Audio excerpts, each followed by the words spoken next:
नमस्कार, जियो politics UPSC पे आप सभी का स्वागत है। रिसेंटली भारत और ताइवान के रिलेशंस को लेकर के बड़ी बड़ी डेवलपमेंट होती हुई नजर आ रही है और भारत साउथ चाइना सी में एक्टिवेट होता हुआ सा नजर आ रहा है। ऐसा लग रहा है कि भारत की साउथ चाइना सी की पॉलिसी में कुछ चेंज आया है। भारत अपने चीन की पॉलिसी में एक बहुत ही बड़ा बदलाव लाने की कोशिश कर रहा है और इसी क्रम में ये भी देखा जा रहा है कि भारत चीन की परवाह किए बिना ताइवान के साथ अपने रिलेशंस को धड़ल्ले से आगे बढ़ाता हुआ नजर आ रहा है, क्योंकि पिछले महीने ही यानी अगस्त में ये देखा गया कि भारत के तीनों सेनाओं के प्रमुख, जो कि पूर्व प्रमुख हैं भारत के तीनों सेनाओं के, पूर्व थल सेना अध्यक्ष जनरल मनोज मुकुंद नरवणे, एडमिरल करमबीर सिंह और farmer air chief marshal RKS Bhadauria, ये भारत के तीनों सेनाओं के पूर्व प्रमुख केटागालन सिक्योरिटी डायलॉग में भाग लेने के लिए ये पहुंचे थे ताइवान। और भारत के इन तीनों सेनाओं प्रमुख को इनवाइट किया गया था ताइवान की फॉरेन मिनिस्ट्री के द्वारा। और जाहिर सी बात है, ताइवान का जिस देश के साथ फॉर्मल रिलेशन नहीं है उसके साथ ताइवान तो अपने रिलेशंस बढ़ाने का प्रयास करेगा ही, लेकिन भारत की तरफ से ये बहुत ही बड़ा कदम माना जा रहा है, क्योंकि इससे पहले ताइवान को लेकर के भारत इतना ज्यादा एक्टिव नहीं रहता था, इतना ज्यादा खुले तौर से बात नहीं करता था और ताइवान के साथ अपने रिलेशंस को भी नहीं रखना चाहता था, क्योंकि भारत चीन की वन चाइना प्रिंसिपल को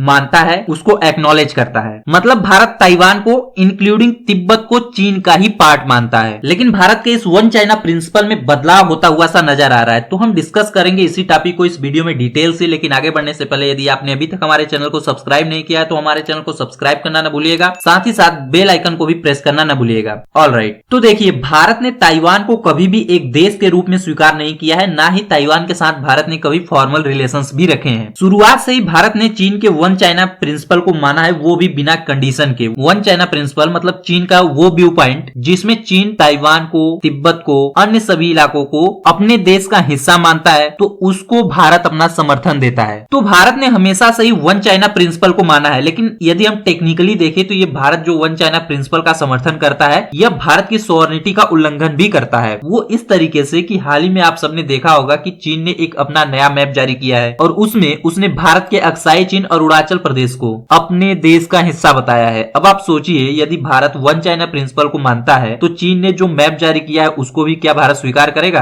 बिल्कुल नहीं। तो इस तरीके से भारत के द्वारा वन चाइना प्रिंसिपल को मानना भारत की सॉवरेनिटी का उल्लंघन भी है। लेकिन भारत के साथ जो चीन के रिश्ते रहे हैं, बॉर्डर पे जो टेंशन रही है, बार बार चीन हिमालयन रीजन में जो बॉर्डर के स्टेटस को बदलने का प्रयास करता है, इससे देखा जा रहा है कि भारत का चीन के प्रति पॉलिसी शिफ्ट हो रहा है। भारत चीन के वन चाइना प्रिंसिपल को मानना थोड़ा कम ही कर दिया है और धीरे धीरे भारत ताइवान के प्रति अपने झुकाव को बढ़ा रहा है। और भारत और ताइवान के रिलेशन में यह शिफ्ट आया था पहली बार 1990s में, जब भारत ने पहली बार ताइवान के साथ इनफॉर्मल रिलेशंस रखना शुरू किया। साथ ही साथ जब भारत ने 1991 में लुक ईस्ट पॉलिसी को लॉन्च किया, तो उसके साथ ही भारत ने आसियान देशों के साथ, ईस्ट एशियन कंट्रीज के साथ अपने जो रिलेशन है उसको डीपेन करने, उसको और बढ़ाने, इकोनॉमिक रिलेशंस को और ज्यादा बढ़ाने का प्रयास किया। साथ ही साथ भारत ने उसमें सिक्योरिटी को भी ऐड किया और उसी के तहत ये देखा गया कि भारत ने ताइवान के साथ जो वीजा रिस्ट्रिक्शंस थे उसमें ढील दी। यानी अब भारत ताइवान के साथ धीरे धीरे इनफॉर्मल रिलेशंस को और ज्यादा डीपेन कर रहा था। चूंकि भारत 1995 तक चीन के वन चाइना प्रिंसिपल को मानता था, लेकिन फिर भी भारत ने और ताइवान ने दोनों ने एक दूसरे के देश में अपने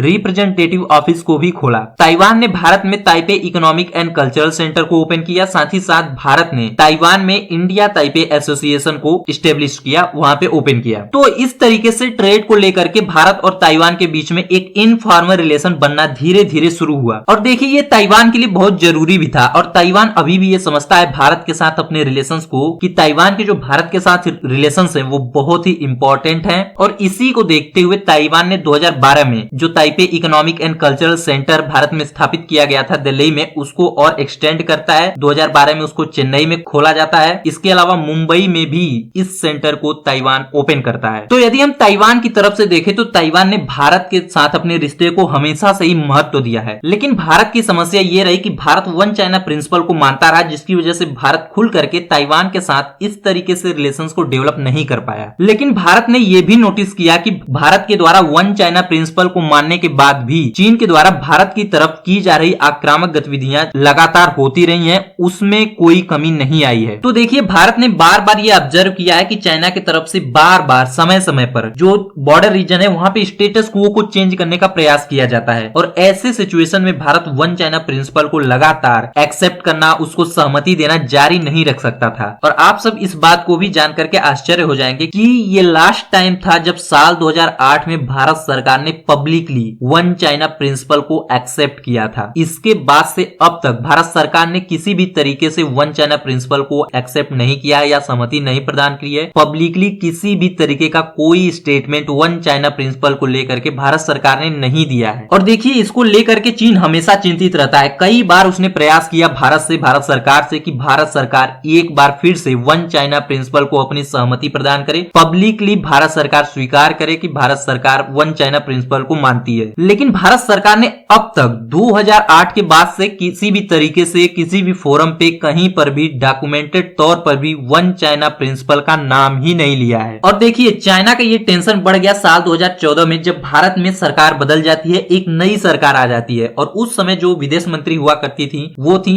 सुषमा स्वराज जी। और उन्होंने चीन की धक धक तब बढ़ा दी जब उन्होंने अपने चीन के काउंटर पार्ट से ये कह दिया कि भारत तभी वन चाइना प्रिंसिपल का समर्थन करेगा जब चीन वन इंडिया प्रिंसिपल का समर्थन करेगा। तो भारत सरकार ने एक तरीके से चीन को ये स्पष्ट कर दिया है कि यदि चीन की सरकार one India policy, one India principle का समर्थन करेगी तभी भारत सरकार वन चाइना पॉलिसी का समर्थन करेगी। यानी भारत सरकार ने स्पष्ट तौर से चीन को यह संकेत दे दिया है कि भारत अब वन चाइना प्रिंसिपल से पीछे हट चुका है। और ये चीन को रास भी नहीं आ रहा है क्योंकि चीन ने वन इंडिया प्रिंसिपल को भी एक्सेप्ट नहीं किया है, वन इंडिया प्रिंसिपल को एक्सेप्ट करने से मना कर दिया। अब इसमें समस्या क्या है? देखिए, समस्या ये है कि जो वन इंडिया प्रिंसिपल है इसका मतलब है भारत सरकार ये कर रही है कि चाहे अरुणाचल प्रदेश हो, चाहे अक्साई चीन हो या पीओके यानी पाक ऑक्यूपाइड कश्मीर हो, चीन इन सब पे समर्थन दे कि ये पूरा एरिया जो भारत सरकार कहती है, जो भारत सरकार का पॉलिटिकल मैप है इंडिया को लेकर के, उसको चीन समर्थन दे और कहे कि ये वन इंडिया पॉलिसी का हम समर्थन करते हैं, तभी जाकर के भारत वन चाइना पॉलिसी का समर्थन करेगा। तो जब से भारत सरकार की तरफ से ये जो संदेश है चीन को बता दिया गया है, ये जो कंडीशन चीन के सामने रखी गई है, तब से ही चीन तमतमाया हुआ है कि भारत वन चाइना प्रिंसिपल से अब धीरे धीरे पीछे हट रहा है। भारत वन चाइना प्रिंसिपल को मानना कम कर दिया है और इसी के तहत ये देखा जा रहा है कि भारत अपना ताइवान के साथ जो रिलेशनशिप है उसको धीरे धीरे आगे बढ़ाता हुआ नजर आ रहा है। और इसी क्रम में देखा जाए तो भारत और ताइवान के बीच में एक स्ट्रॉन्ग इकोनॉमिक टाइज बनता हुआ दिख रहा है। दोनों देशों के बीच में साल 2022 में लगभग 8.5 बिलियन डॉलर तक की ट्रेड हुई थी। इसके साथ ही साथ ताइवान की 106 कंपनियां भारत में इन्वेस्टमेंट की हैं और धीरे धीरे ये क्रम बढ़ता ही जा रहा है। आप सबको पता होगा कि फॉक्सकॉन जो कि एक ताइवान की कंपनी है जो एप्पल के मोबाइल फोन्स को मैन्युफैक्चर करती है, तो वो इंडिया में भी ऑपरेट करती है और इंडिया में भी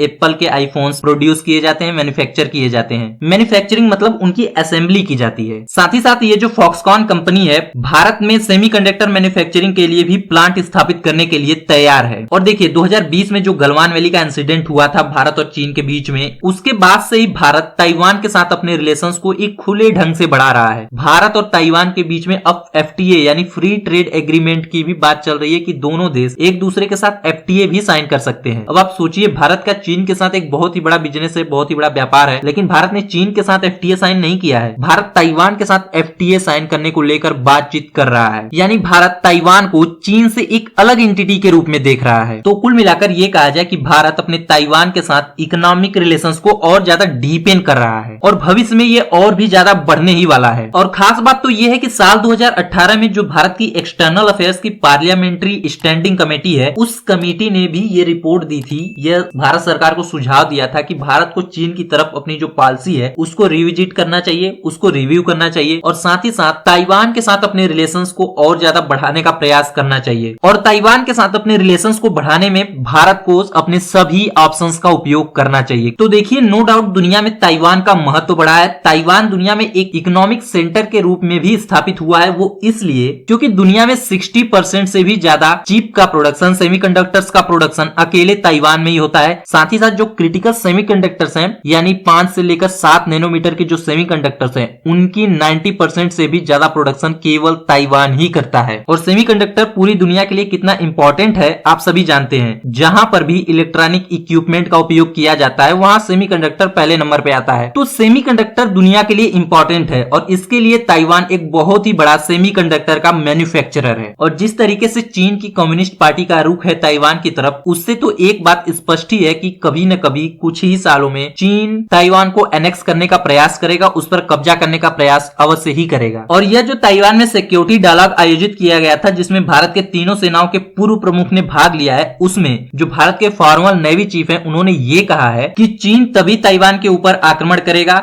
जब चीन को यह समझ में आ जाएगा कि जो बैलेंस ऑफ पावर है वो पूरी तरीके से चीन के फेवर में है। और उन्होंने ये कहा है कि इसी बैलेंस ऑफ पावर को चीन के फेवर में नहीं होने देना है, ताकि चीन ताइवान के ऊपर आक्रमण करने ही न पाए। और देखिए, भारत की सिक्योरिटी के लिए भी बहुत जरूरी है, क्योंकि चीन देखिए वन इंडिया पॉलिसी का तो समर्थन करता नहीं है। वो इस तरीके से कि जो चीन का सीपेक है, चाइना पाकिस्तान इकोनॉमिक कॉरिडोर, वो भारत के जम्मू कश्मीर से होकर के गुजरता है, जो कि इलीगली ऑक्युपाइड है पाकिस्तान के द्वारा। साथ ही साथ चीन अरुणाचल प्रदेश और अक्साई चीन को अपने हिस्सा बताता है। अपना एक नया मैप जारी किया हुआ है जिसमें अरुणाचल प्रदेश और अक्साई चीन को अपना हिस्सा बता रहा है। इसके अलावा समय समय पर भारत के साथ जो उसके बॉर्डर है उस पर कुछ न कुछ गतिविधियां करता रहता है, स्टेटस क्वो को चेंज करने का हमेशा प्रयास करता रहता है। और गलवान इंसिडेंट के बाद से ही अब तक भारत और चीन की सीमा पे लगातार दोनों देशों की सेनाएं डटी हुई हैं। मिरर डिप्लॉयमेंट दोनों तरफ से किया गया है, यानी एक स्टैंड अप अभी भी चीन के साथ चल रहा है। यानी फिलहाल के समय में चीन का फोकस दो जगह बटा हुआ है, एक तो ताइवान पे है, दूसरा भारत की बॉर्डर पे है। अब आप सोचिए कि यदि चीन ताइवान के ऊपर आक्रमण करता है और ताइवान को एनेक्स कर लेता है, उस पर कब्जा कर लेता है, तो क्या होगा? क्या भारत के बॉर्डर से वो अपनी सेना हटा लेगा? बिल्कुल नहीं। चीन का तब पूरा फोकस शिफ्ट हो जाएगा भारत की बॉर्डर की तरफ। यदि चीन ताइवान के ऊपर कब्जा करने में सफल हो जाता है तो आप सोचिए चीन की सेना का मोराल बहुत ज्यादा हाई होगा और ऐसे पोजीशन में जो पूरे रिसोर्सेज होंगे वह पूरा शिफ्ट करेगा चीन भारत की बॉर्डर की तरफ। तो ये भारत की सिक्योरिटी के लिए एक बहुत ही बड़ा खतरा उत्पन्न हो जाएगा। तो भारत के लिए जरूरी है कि ताइवान के साथ अपने रिलेशंस को बढ़ाए, वन चाइना प्रिंसिपल को मानना बंद करे, ताइवान की सुरक्षा के लिए कुछ करे कि किसी भी तरीके से ताइवान खड़ा रहना चाहिए, ताइवान गिरना नहीं चाहिए, चीन के कब्जे में जाना नहीं चाहिए। चीन की सेना का फोकस और रिसोर्सेज हमेशा बटे रहने चाहिए, क्योंकि देखिए यदि किसी भी तरीके से चीन ताइवान पे कब्जा करने में सफल हो जाता है तो इस तरीके से जो अमेरिका का दबदबा है, चीन इसको पूरी तरीके से ध्वस्त कर देगा इस पूरे साउथ ईस्ट एशियन रीजन में, एशिया के रीजन में। क्योंकि इस तरीके से अमेरिका के ऊपर से देशों का विश्वास उठ जाएगा कि ये किसी भी देश को जो सिक्योरिटी प्रोवाइड करने को कह दे अमेरिका, तो उसको सिक्योरिटी भी प्रोवाइड नहीं कर सकता है। तो दुनिया के देशों का अमेरिका पर से तो विश्वास हटेगा ही हटेगा, लेकिन साथ ही साथ में पूरे साउथ चाइना सी में, साथ ही साथ भारत के बॉर्डर रीजन में चीन का जो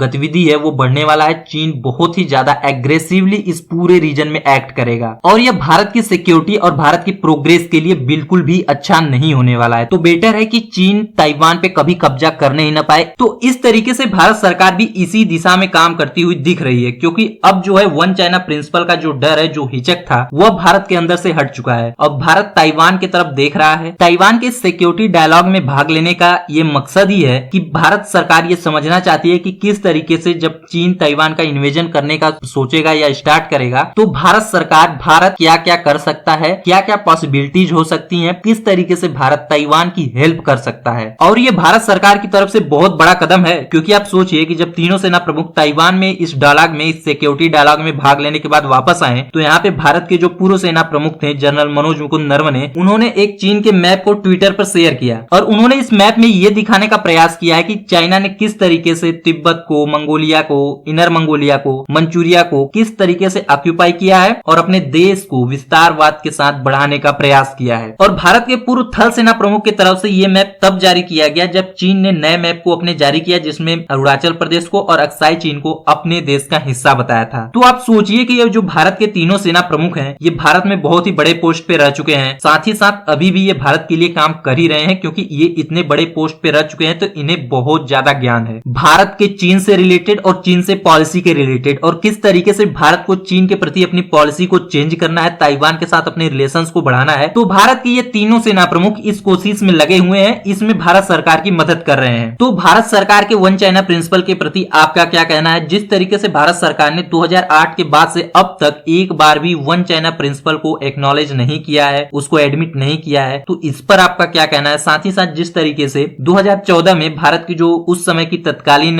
फॉरेन मिनिस्टर थी सुषमा स्वराज जी, उन्होंने जो चीन के सामने वन इंडिया पॉलिसी का समर्थन करने के लिए रखा था कंडीशन कि उसी के जवाब में भारत वन चाइना पॉलिसी का समर्थन करेगा, तो इस पर आपका क्या कहना है? और और जिस तरीके से भारत ताइवान के साथ अपने रिलेशंस को बिल्डअप कर रहा है, इस पर आपका क्या कहना है कमेंट बॉक्स में लिखिएगा। इस वीडियो में इतना ही, मिलेंगे एक नई वीडियो में, तब तक के लिए नमस्कार।